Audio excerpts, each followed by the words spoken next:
So athletes competing at the highest level are often held to a high standard, especially by children who aspire to chase their dream in the same capacity. However, what do we do when our kids' role models aren't setting a good example? Memphis Grizzlies superstar Ja Morant was suspended from the team for posting a video on Instagram where he flashed a firearm to the camera.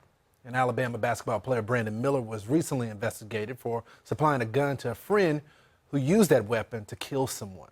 To break down this problem with me is Jack Brewer, former NFL player and CEO of the Jack Brewer Foundation. Brother, thanks so much for joining the program. You know, this is disappointing because I look at Ja. I love his game, how he maneuvers the basketball. He can be a great role model. But this is not only embarrassing, it's dangerous because he's not a gangster. So I don't understand why he's pretending to be one on camera. Yeah, it really is disappointing. You know, the Bible teaches us, if you cause one of the little ones that believe in me to sin, you're better off wrapping a millstone around your neck and being casted in the sea. That was Jesus's words. And I think it plays right into what we're talking about right now, Lawrence. I mean, this is sad, and the first thing that I thought about when I saw this is, you know what, at one point in time in my life, I was in that mindset. I wouldn't have been in a strip club waving guns, but I wasn't always acting right. But I had a dad, man, that would knock me upside my head, that would keep me straight. And then you look out and you see Ja Morant and you see his father. His father's got his pants sagging on his butt on the sidelines. He's got a cocktail in his hands during the games. And I really believe he thinks he's more of his friend than his father. And that's where my prayers go. I pray for his father because right now he should be in his son's face letting him know that he is on the wrong path, and the influence that he's having on these kids is devastating. I mean, Ja Morant is a cultural icon. People love his game. And so the things that he does and the words that he speaks, they carry a lot of weight in the community. And so he has a responsibility, man.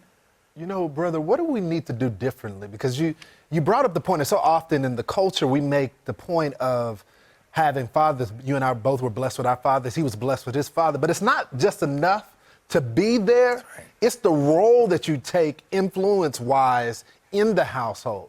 Because you can't tell your kid don't sag when you're sagging on the sideline.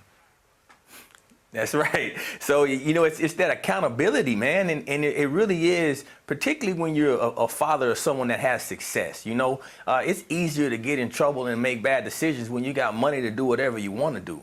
Believe me, I played in the National Football League with guys making $10,000, $15,000, $20,000 before they were 23 years old.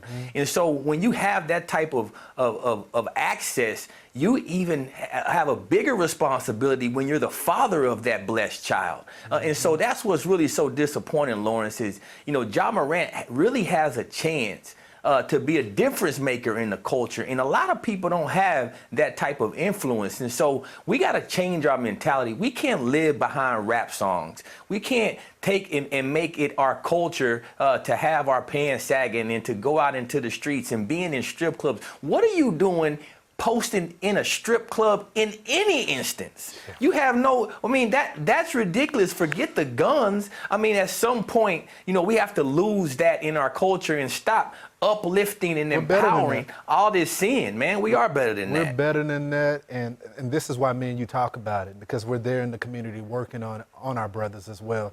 Thanks so much for coming on, Jack. Yeah, God bless you, Lawrence. Praying for you, man. You too, bro.